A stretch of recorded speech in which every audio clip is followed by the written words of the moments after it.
आज का कंसेप्ट है एलसीएम, लिस्ट नंबर या two digit list number, four digit list number जो कि एक्स वाई जेड से कंप्लीटली डिविजिबल। अगर एक्स वाई जेड से कोई नंबर कंप्लीटली डिविजिबल है उसका मतलब वो नंबर मल्टीपल है और मल्टीपल हमेशा हमें रिमाइंडर जीरो देगा।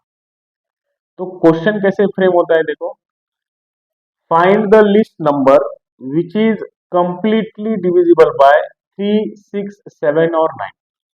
मतलब यहाँ पे मुझे क्या करना है, कोई एक नंबर है मेरे पास, मुझे पता नहीं, सपोज वो मेरा नंबर जेड है, कॉमन नंबर है जेड, और वो नंबर 3 से भी डिवाइड हो रहा है, 6 से भी डिवाइड हो रहा है, 7 एंड 9 से भी डिवाइड हो रहा है। तो फोर नंबर से एक नंबर कंप्लीटली डिविजिबल हो रहा है। कंप्लीटली डिविजिबल का मतलब होता है जीरो रिमाइंडर। तो इस वाले क्वेश्चन में हमें जेड क्या होता है, एलसीएम होता है। जेड क्या होता है मेरा, एलसीएम मतलब कॉमन मल्टीपल होता है। मल्टीपल मतलब उनके टेबल में वो nth मल्टीपल में आ सकता है, एल मल्टीपल में आ सकता है, मतलब कोई तो एक मल्टीपल हो सकता है। चलो हम फिर इसको सॉल्व करेंगे। फर्स्ट स्टेप क्या होगा इसका, 3, 6, 7 एंड 9 का प्राइम फैक्टराइजेशन करना। क्या करना है इनका, प्राइम फैक्टराइजेशन। प्राइम फैक्टराइजेशन हमेशा एलसीएम हमें जल्दी देगा। बड़े नंबर का एचसीएफ अगर चाहिए तो हम यूक्लिड्स डिवीजन मतलब लॉन्ग डिवीजन मेथड यूज करते हैं। अगर हमें एलसीएम चाहिए तो हम क्या करेंगे, जितने भी नंबर्स हमारे पास है उनका प्राइम फैक्टराइजेशन करेंगे। तो 3 से डिवाइड होने वाला, 6 से डिवाइड होने वाला, 7 एंड 9 से डिवाइड होने वाला मुझे क्या चाहिए, एक मल्टीपल चाहिए जिसको हम इनसे डिवाइड करने के बाद में जीरो नंबर मिलेगा। तो चलो यहाँ पे एक फैक्टर कंसिडर करना, जो इनमें से कोई दो नंबर को, मिनिमम दो नंबर को डिवाइड करने वाला चाहिए। तो यहाँ पे 3 से मैं डिवाइड करूंगा तो 3 से 6 और 9 भी डिवाइड हो सकते हैं। तो 3 वन जा 3, 3 टू जा 6, 7 डिवाइड नहीं होता तो उसको हम क्या करेंगे, as it is next step में लिखेंगे। यहाँ पे 3 3 जा 9, ठीक है। अब ये मेरा हो गया सेकंड लेवल। सेकंड लेवल में आपको फिर से कंसिडर करना है कि यहाँ पे कौन सा फैक्टर आ सकता है। यहाँ पे देखो 2, 7 और 3 ये नंबर प्राइम नंबर है जो किसी टेबल में नहीं आते। तो आप क्या कर सकते हैं, यहाँ पे 2 या 3 से किससे भी डिवाइड करेंगे, मैं 2 से डिवाइड करूंगा, 7 और 3 इनमें नहीं आता, 7 और 3 इस टेबल में नहीं आता तो उसको एज इट इज लिखेंगे। फिर आपकी मर्जी, आप यहाँ पे 7 से डिवाइड करेंगे, 3 एज इट इज रहेगा क्योंकि 7 के टेबल में 3 नहीं है। फिर फाइनली 3 को 3 से डिवाइड करेंगे, 3 को 3 से डिवाइड करेंगे। तो ये जो मुझे नंबर्स मिलेंगे इसको हम बोलते हैं फैक्टर्स। इसको हम क्या बोलते हैं, फैक्टर्स। और एलसीएम का डेफिनेशन आपको पता है, एलसीएम का डेफिनेशन होता है सब मल्टीप्लिकेशन का, सब फैक्टर्स का मल्टीप्लिकेशन। जितने भी मेरे पास फैक्टर्स आए हैं उन सब का मल्टीप्लिकेशन अगर हम लेंगे तो हमें मिलेगा एलसीएम।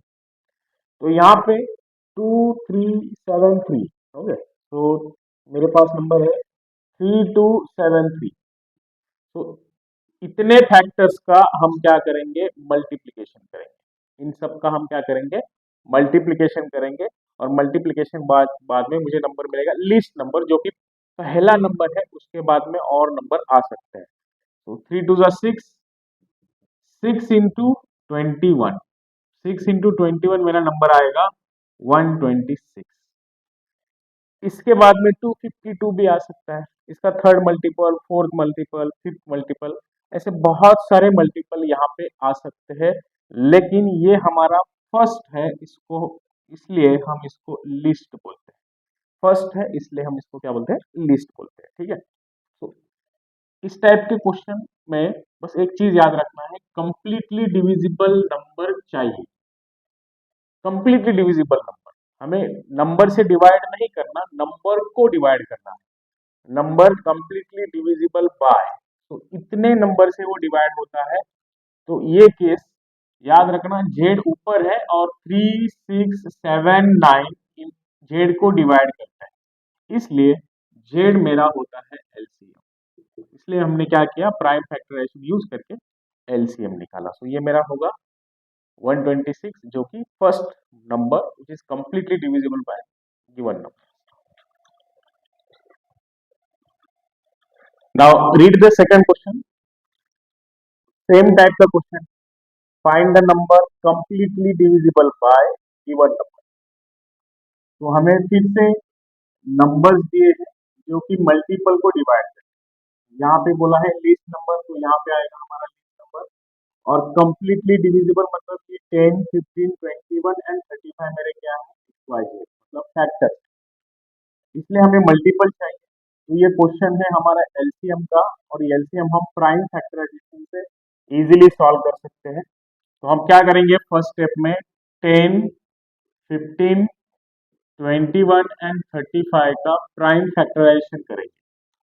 तो इसका प्राइम फैक्टराइजेशन करते समय आप यहाँ पे कोई ऐसा एक फैक्टर कंसिडर करना जो इनमें से कोई भी दो नंबर को क्या कर सकता हो, डिवाइड कर सकता हो। तो यहाँ पे आप 5 कंसिडर करना या फिर 7 भी आप कंसिडर कर सकते हो, लेकिन फर्स्ट स्टेप में हमेशा प्राइम नंबर ही कंसिडर करना, कंपोजिट नंबर मत। कंपोजिट मतलब 10, 2 एंड 5 का कंपोजिट होता है, तो इसे कोई भी नंबर यहाँ पे मत लें। तो 5 से डिवाइड किया तो सेकेंड मल्टीपल, थर्ड मल्टीपल, 21 5 से डिवाइड नहीं होता, सो एज इट इज लिखना, और 5 7 जा 35। तो ये हो गए मेरे फर्स्ट फैक्टर से डिवाइड होने के बाद में क्वेश्चन। अब यहाँ पे 7 से डिवाइड करिए या फिर 3 से डिवाइड करिए। मैं 3 से डिवाइड करता हूँ, 3 1 जा 3, 7 जा 7 एज इट इज, डिवाइड नहीं होता, 2 एज इट इज, डिवाइड नहीं होता। यहाँ पे अभी टू नंबर सेम है, 7 7, तो हम 7 से डिवाइड करेंगे, 7 1 जा एंड 2 एज इट इज, क्योंकि 2 डिवाइड नहीं होता। तो डिवाइड नहीं होने वाला नंबर हमेशा as it is next step में लिखना। फाइनली 2 आएगा यहाँ पे, तो 2 1 जा 2 और बाकी के 1 एज इट इज। तो ये होगा मेरा फाइनल स्टेप। और इन सब का मल्टीप्लीकेशन, क्योंकि एलसीएम का मतलब होता है मल्टीप्लीकेशन ऑफ ऑल फैक्टर्स, उसमें कुछ नंबर कॉमन भी होंगे और कुछ नंबर अनकॉमन भी। तो कॉमन एंड अनकॉमन इन दोनों का मल्टीप्लीकेशन होता है मेरा एलसीएम। तो यहाँ पे आप मल्टीप्लाई करना, एलसीएम क्या आएगा अपना, LCM is equal to 5 into 3 15, 15 into 14, ठीक है। तो 15 इंटू 14 आप कर सकते हो, या फिर आप ऐसे कीजिए 5 एज इट इज लिखो यहाँ पे 5 3 7 2, ठीक है। तो 5 2 जा 10 और 3 7 जा 21, तो 21 इंटू 10 210, ये मेरा हो गया फर्स्ट नंबर जो कंप्लीटली डिविजिबल है, मतलब ये मेरा मल्टीपल आया 210। और डिवाइड हम किससे करते हैं, इनसे, और डिवाइड करने के बाद में देखो रिमाइंडर हमेशा 0 आएगा। आप कर सकते हो यहाँ पे 210 को, सपोज मैं 21 से डिवाइड कर दूं, तो 21 10 जा 210, सो मेरा रिमाइंडर आता है 0।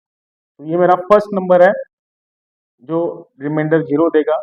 इसके बाद में भी कुछ नंबर्स आ सकते हैं, उसको हम बोलते हैं मल्टीपल। ओके,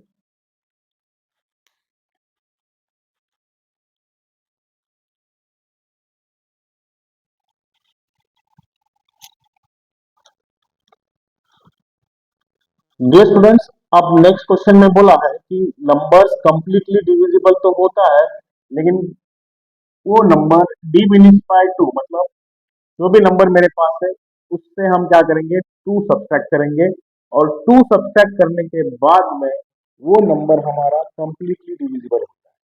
तो इसका मतलब क्या है कि मेरे पास जो भी नंबर आएगा उसको हम क्या करेंगे, +2 करेंगे, क्योंकि +2 मेरे पास है, और इसलिए हम उसको क्या करते हैं, डिमिनिश बाय 2 करते हैं। डिमिनिश बाय 2 मतलब डिक्रीज करते हैं 2, और 2 डिक्रीज करने के बाद में वो कंप्लीटली डिविजिबल होता है, मतलब वो मेरा एलसीएम से 2 ज्यादा है। एलसीएम से क्या है, 2 ज्यादा है, इसलिए मुझे 2 को क्या करना पड़ रहा है, कम करना पड़ रहा है। तो यहाँ पे हम क्या करेंगे, फर्स्ट स्टेप तो वही है कि मुझे 15 से 20 से एंड 45 से डिवाइड होने वाला नंबर चाहिए।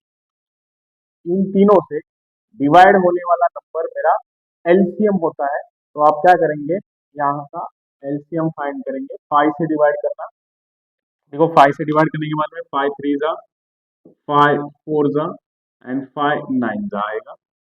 फिर आप डिवाइड करेंगे 3 से, 3 1 जा 3, 3 3 जा 9 एंड 4 एज इट इज। फिर से आप 3 से डिवाइड करेंगे, 3 1 जा 3, 4 एज इट इज। अब ये सिंगल नंबर यहाँ पे रिमेनिंग है, क्योंकि सिंगल नंबर है इसलिए आप डायरेक्टली 4 को 4 से डिवाइड करें। ओके, तो मेरे पास आएगा मेरा एलसीएम। एलसीएम कितना, इन सब का मल्टीप्लीकेशन, 5 4 जा 20, 20 इंटू 9, तो 20 इंटू 9 180 मेरा क्या होगा, आंसर होगा। इन सबका मल्टीप्लीकेशन किया मैंने यहाँ पे, तो 180 मेरा आंसर है। ये नंबर हमेशा मुझे रिमाइंडर जीरो देता है, ये नंबर हमेशा मुझे रिमाइंडर जीरो देता है। लेकिन वो रिमाइंडर जीरो कब हो रहा है, जब हम डिमिनिश बाय 2 करते हैं तब मुझे 180 मिलता है। मतलब क्या कि मेरा जो आंसर है यहाँ पे, वो आंसर एलसीएम से 2 ज्यादा है। मेरा आंसर क्या है, एलसीएम से 2 ज्यादा है। अब यहाँ पे प्लस क्यों किया, क्योंकि डिक्रीज करने के बाद में वो एलसीएम बनता है।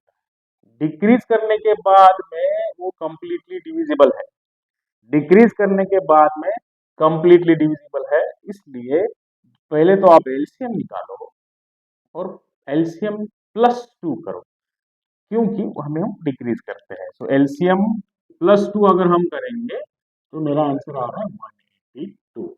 अब 182 अगर मैं माइनस 2 करूं तो मेरा आंसर 180 आ रहा है। 182 माइनस 2 कर दूं तो मेरा आंसर 180 आ रहा है। और 180 देखो फिर इन सब से कंप्लीटली डिवाइड हो, समझ में आया क्वेश्चन। तो डिमिनिश बाय 2 अगर जब भी आपको बोला जाएगा, डिक्रीज बाय 2 जब भी आपको बोला जाएगा, तो पहले तो आप एलसीएम निकालो और फिर प्लस 2 वहां पे कर दो। ये मेरा होगा आंसर।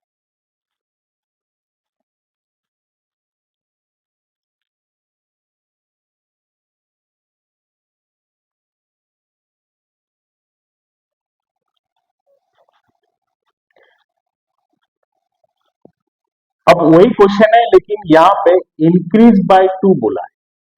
अब इंक्रीज बाय 2 मतलब क्या कि 2 अगर मैं इंक्रीज कर दूं तो वो कंप्लीटली डिविजिबल है, मतलब वो एलसीएम बन रहा है अगर मैं 2 इंक्रीज करूं। इसलिए पहले तो आप क्या करिए, एलसीएम निकालो, prime factorisation as it is. पिछले क्वेश्चन में मैंने ये बताया है कैसे करेंगे।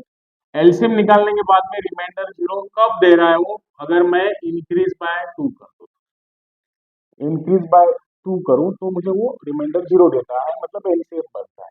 तो यहाँ पे मेरा जो आंसर है वो क्या आएगा फिर, मतलब मेरा जो नंबर है ओरिजिनल नंबर, वो एलसीएम से 2 लेस होगा।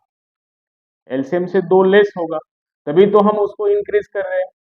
ठीक है, तो एलसीएम माइनस 2 कर दूं तो 180 माइनस 2, 180 से 2 माइनस कर दूं तो मेरा आंसर बन रहा है 178।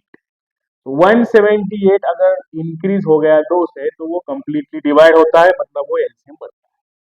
सही है, तो इस टाइप के क्वेश्चन अगर आए, डिमिनिश बाय 2 बोला तो आप क्या करेंगे, प्लस 2 करेंगे, मतलब अपोजिट करेंगे। डिमिनिश बोला है तो इंक्रीज करेंगे और इंक्रीज बोला है तो डिमिनिश करेंगे। इस टाइप से आप क्वेश्चन सॉल्व कर सकते हैं, लेकिन पहले आपको ये पता होना चाहिए कि नंबर क्वेश्चन एलसीएम का है या एचसीएफ का है। अगर कंप्लीटली डिविजिबल बाय बोले तो वो क्वेश्चन एलसीएम है, एलसीएम सॉल्व करो और उसमें से फिर डिमिनिश और इंक्रीज करो।